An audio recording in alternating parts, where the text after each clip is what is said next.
नमस्कार दोस्तों, कैसे हैं आप लोग। उम्मीद है अच्छे होंगे। आप हैं करंट विद एम के साथ में।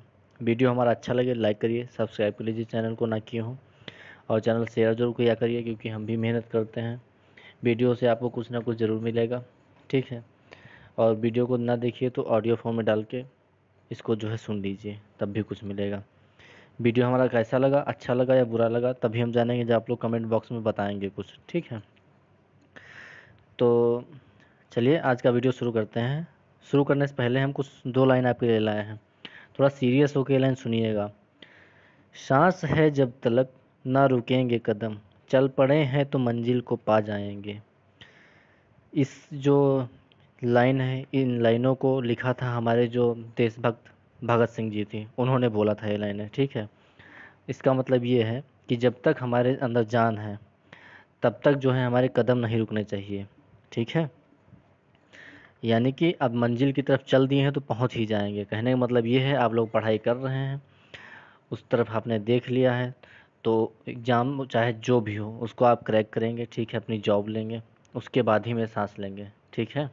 आपका मेन टारगेट एक ही होना चाहिए, जॉब केवल। वैकेंसी से नहीं, मतलब कितनी वैकेंसी है, आपको अपनी जॉब एक देखनी है कि हमारा एक उसमें जो सीट है वो हमारा है, ये मान के चलेंगे तभी होगा, क्योंकि कंपटीशन का दौर है, कंपटीशन बहुत है, ठीक है। आजकल अगर मान लीजिए 100 पोस्ट आता है, उसके लिए जो है 1 लाख लड़का फॉर्म डालता है। तो ये आप मान के चलिए तभी कुछ हो पाएगा, और मेहनत करिए, जम के मेहनत करिए, क्योंकि कंपटीशन इतना हार्ड हो गया है ना कि पूछिए मत। तो चलिए स्टार्ट करते हैं आज का पहला वीडियो। आज हाँ, आप लोग को बताना चाहेंगे कि हम आज हिस्ट्री का जो है क्वेश्चन पेपर्स लेके आए हैं, तो उसकी हिस्ट्री के बारे में आपको बताएंगे। ये हमारे खुद के नोट्स हैं, उन्हीं से हम आज पढ़ा रहे हैं, हैंड रिटन है, ठीक है। जिसको चाहिए होंगे पीडीएफ फॉर्म में भी मिल जाएंगे, तो मैंने मेहनत करके नोट्स बनाए हैं। अगला तो शुरू करते हैं इसमें। पश्चिमोत्तर में सिकंदर का आक्रमण तो कब हुआ था ये भारत पे, ठीक है। 327 से 325 ईसा पूर्व हुआ था। अगला पॉइंट है चंद्रगुप्त मौर्य का राजा बनना, तो ये राजा कब बने थे, 321 ईसा पूर्व लगभग में है ये। अगला है अशोक का शासनकाल, तो अशोक का शासनकाल 272 या 268 ईसा पूर्व से लेकर 231 ईसा पूर्व के बीच था लगभग, ठीक है। अगला है संगम साहित्य की रचना, तो ये हुई थी 300 ईसा पूर्व से 300 ईसा तक, ओके।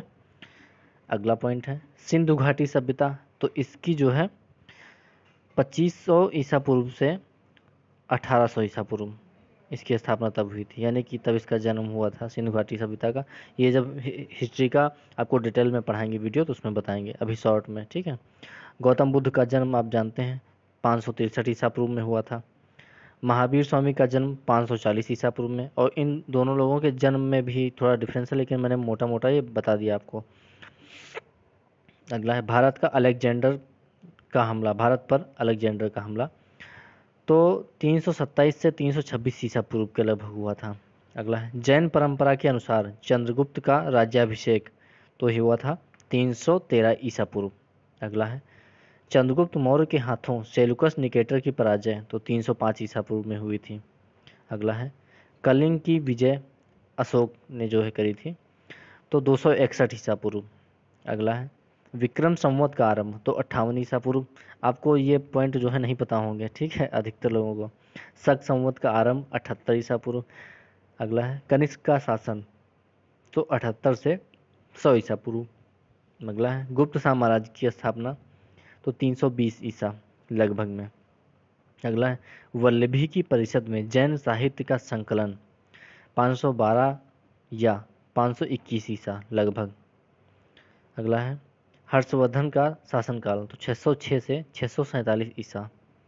अगला है चीनी यात्री हुएनसांग का भारत पर जो है आक्रमण, तो ये जो है 630 से 643 ईसा में हुआ था। अगला है पॉइंट पुलकेशिन द्वितीय का शासन, यानी हर्षवर्धन को हराकर ये जो है हुआ था, तो 609 से 642 ईसा पूर्व। अगला है सिंध पर हमला, अरबों का जो है आक्रमण जो हुआ था, तो 712 ईसा में हुआ था। अगला है कन्नौज शासक के भोज राजा का राज्याभिषेक तो 836 ईसा में हुआ था। अगला है चोल शासक राजा राज का राज्याभिषेक तो ये हुआ था 985 ईस्वी। ठीक है। अगला है सुल्तान महमूद का राज्याभिषेक तो ये हुआ था 998 ईसा। अगला है पॉइंट गुप्त वंश तो 275 से 500 ईस्वी तक ये था। अगला है नागभट्ट का शासनकाल तो 730 से 756 ईस्वी। अगला है नागभट्ट द्वितीय का शासनकाल तो 800 से 833 ईसा। अगला है आपका वत्सराज का शासनकाल तो ये हुआ था 775 से 800 ईसा।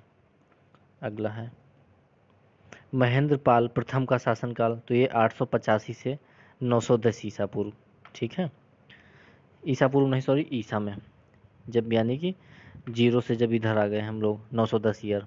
चलिए अगला है महिपाल का शासनकाल तो 912 से 944 ईसा। अगला है लक्ष्मण सेन का शासनकाल तो 1178 से 1206 ईस्वी। अगला है मिहिर भोज प्रथम का शासनकाल तो 836 से 885 ईसा। अगला है देवपाल का शासनकाल तो 810 से 850 ईसा। अगला है धर्मपाल का शासनकाल तो 770 से 830 ईसा। समझ रहे हैं आप। अगला है ऐतिहासिक ग्रंथ तो इनके बारे में अभी आप लोग को हम शॉर्ट में पढ़ा रहे हैं, डिटेल्स में ज़्यादा नहीं जाएंगे वरना आप लोग बोर होने लगेंगे, क्योंकि हिस्ट्री के हमारे पास नोट्स बहुत रखे हैं जो मैंने खुद से अपने बनाए हैं। तो ज़्यादा डिटेल्स में भी ना पढ़ा के आपको शॉर्ट में हम कुछ चीज़ें जो हैं वो बता रहे हैं। तो ग्रंथ एक तरफ मैंने लिखे हैं, एक तरफ लेखक लिखे हैं। तो मालविका, ये हैं मालविका गृमित्रम यानी पुष्यमित्र के शासन में ये जो है, तो ये इसके लेखक हैं कालिदास। अगला है हर्षचरित तो ये जो है भारतीय सम्राट हर्षवर्धन का जो है जीवन चरित्र इसमें वर्णित है, तो इसको लिखा था बाणभट्ट ने। अगला है गौड़वहो कन्नौज नरेश यशोवर्मन की विजय के विषय में इसमें जानकारी है, तो इसको लिखा था वाकपति ने। अगला है विक्रमांक देव चरित, ये चालुक्य राजवंश के जो है विशेषकर विक्रमादित्य खष्ट के विषय में जानकारी देता है, तो इसको लिखा था विल्हण ने। अगला है कुमारपाल चरित, तो गुजरात के चालुक्य जो वंशी शासकों के विस्तृत इतिहास की इसमें जानकारी मिलती है। इसको किसने लिखा था, तो हेमचंद्र ने लिखा था। अगला है नवमाह सांक चरित, तो इसको परमार जो वंश था सिंधु से लेकर, तो राजा जो नौ शाह संक के इतिहास के बारे में इसमें जानकारी मिलती है, तो इसको लिखा था पद्मगुप्त परिमल ने। अगला है भोज प्रबंध, तो महाराज धारेश्वर भोज की राजसभा के कई सुंदर कथानक इसमें मिलते हैं, तो इसको लिखा था बिल्लाल ने। अगला है पृथ्वीराज चरित यानी पृथ्वीराज रासो, पृथ्वीराज रासो के नाम ज़्यादा फेमस है लेकिन इसका मेन नाम है पृथ्वीराज चरित, तो इसको लिखा था चंद्रबरदाई ने, सॉरी, चंद्रबरदाई ने इसको लिखा था।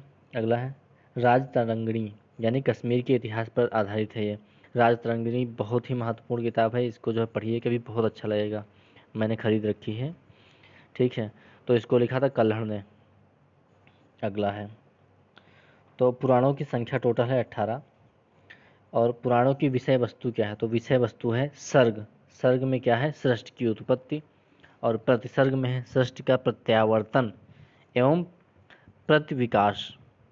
अगला है मनवंतर, तो मनवंतर में क्या है, समय की पुनरावृत्ति, यानी कि मान लीजिए आपको मोटा समय समझाता हूँ, जैसे मान लीजिए 24 घंटे हुए हैं, ठीक है, तो घड़ी की सुई आप देखिए 24 घंटे पूरा रोटेट करके फिर अपने वहीं स्थान पे आ जाती है, तो ये कहने का मतलब मनवंतर में ये है। वंश, तो राजाओं एवं ऋषियों की वंशावलियाँ इसमें दी गई हैं। अगला है वंशानुचरित्र यानी पात्रों की जीवनियाँ दी गई हैं, यानी जो इसमें पात्र रहे हैं। अगला है भारत के राजवंश, उनकी राजधानी एवं संस्थापक, तो मोटे तौर से आपको इसमें मैं बता रहा हूँ, ठीक है, डिटेल्स में अभी नहीं जाके ऐसे शॉर्ट में समझाएंगे आपको।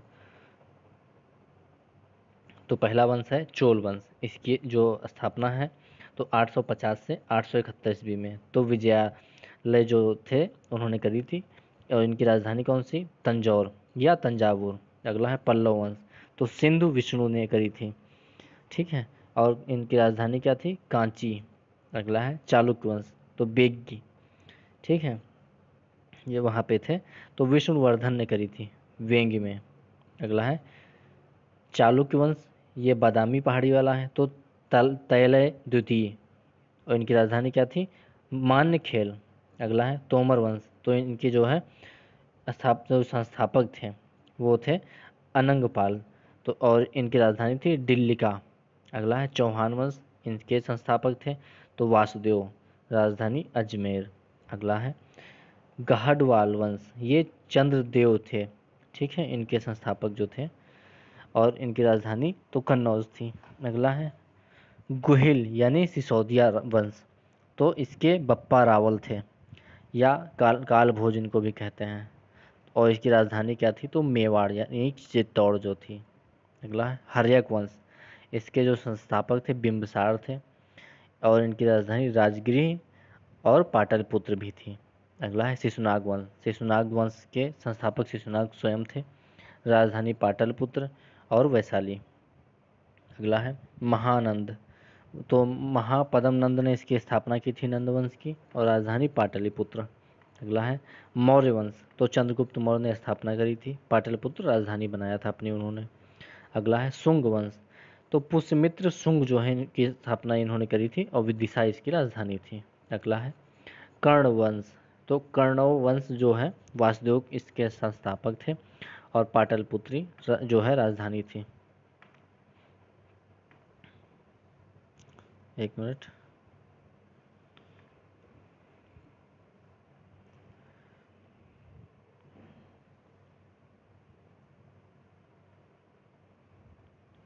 आपका कर्ण वंश हो गया। अगला है सातवाहन वंश, तो सिमुक जो है इसके संस्थापक थे, और इसकी जो वो थे इस राजधानी वो पैठन थी। अगला है चेद वंश, तो महामेघवाहन इसके संस्थापक थे, और ये जो राजधानी थी तो सोथवती थी। अगला है हिंद यवन, इसके जो है जो संस्थापक थे तो डेमेट्रियस थे। अगला है सॉरी हाँ, और इनकी राजधानी साकल यानी कि सियालकोट। अगला है कुषाण वंश, तो कुजुल कड्रफिसेड इसके संस्थापक थे, और पुरुषपुर या पेशावर राजधानी थी। अगला है कदम्ब वंश, तो मयूर शर्मन जो है इसके संस्थापक थे, और बनवासी जो है राजधानी थी। अगला है चंदेल वंश, इसके जो है ये जो राजा थे या संस्थापक तो थे चच्चुक, और इनकी राजधानी खजुराहो या महोबा, महोबा में भी पड़ता है थोड़ा खजुराहो का, ठीक है। अगला है जी सॉरी, ये थोड़ा जो है वो डार्क थोड़ा हो गया था, ये जो है ऐसे नॉर्मल आ गया, तो इसमें जो है कोई वो दिक्कत नहीं। अगला वंश है सोलंकी वंश, तो मूलराज प्रथम ने इसकी स्थापना करी थी या संस्थापक थे, और इनकी राजधानी थी अहिलवाड़ा या अहिलवाड़, ठीक है। अगला है परमार वंश, तो कृष्णराज या उपेंद्र इनके संस्थापक थे या जिन्होंने स्थापना करी थी इस वंश की, और धारा जो है राजधानी थी। अगला है कलचुरी चेद वंश, तो कोक्कल प्रथम जो है ये संस्थापक थे, और त्रिपुरी राजधानी थी। अगला है गुर्जर प्रतिहार वंश, तो नागभट्ट इसके प्रथम जो है संस्थापक थे, और कन्नौज राजधानी थी। अगला है राष्ट्रकूट वंश, तो दंत्यवर्मन इसके संस्थापक थे, मान्यखेल जो है राजधानी थी। अगला है सेन वंश, तो सामंत सेन इसके संस्थापक, और राढ़ जो है राजधानी थी। अगला है पाल वंश, तो गोपाल संस्थापक थे, मुंगेर राजधानी थी। पुण्यभूत वंश, तो ये पुण्यभूत वंश जो है प्रभाकरण वर्धन की, ये प्रभाकर वर्धन जो थे उनकी जो है स्थापना की हुई थी, यानी कि संस्थापक थे, और थानेश्वर राजधानी थी। अगला है गौड़ वंश, तो कृष्णगुप्त जो है इसके संस्थापक, और पाटलिपुत्री राजधानी थी। अगला है मैत्रक वंश, तो भट्टारक, भट्टारक जो है संस्थापक, और वल्लभी राजधानी। अगला है हूण वंश, तो इसके तोरमाड़ू जो है संस्थापक थे, ठीक है, और स्थालकोट ये जो है राजधानी थी। अगला है मोखरी वंश, तो ईशान वर्मा जो है इसके संस्थापक, और कन्नौज राजधानी इन्होंने बनाई थी अपना। अगला है गंग वंश, तो कोगुन कोगुन वर्मन इसके संस्थापक, और तलकाड जो है इसकी राजधानी थी। अगला है भारत की प्रमुख पवित्र नदियाँ, तो गंगा, कावेरी, गोदावरी, नर्मदा, सिंधु, यमुना, सरस्वती। ठीक है, ऐसे शॉर्ट में भी आपको बता रहे हैं, ज़्यादा डिटेल्स में न जाके। अगला है पवित्र नगर, तो अयोध्या, मथुरा, गया, हरिद्वार, काशी, कोच्चि या जिसको कांजीवरम कहते हैं, अवंतिक जिसको उज्जैन कहते हैं, द्वारावती यानी द्वारिका। अगला है शंकराचार्य द्वारा स्थापित मठ, तो ये कौन कौन से थे? ज्योतिर्मठ हिमालय में बद्री से केदार के जो है निकट पड़ता है। अगला है शारदा मठ द्वारिका में है, गोवर्धन मठ पुरी में है, श्रृंगेरी मठ ये मैसूर में है। यानी कि चारों दिशाओं में उन्होंने मठ अपने स्थापित किए थे। तो वीडियो कैसा लगा बताइएगा, ठीक है, कमेंट बॉक्स में ज़रूर। मिलते हैं नेक्स्ट वीडियो में, तब तक के लिए शुभ रात्रि।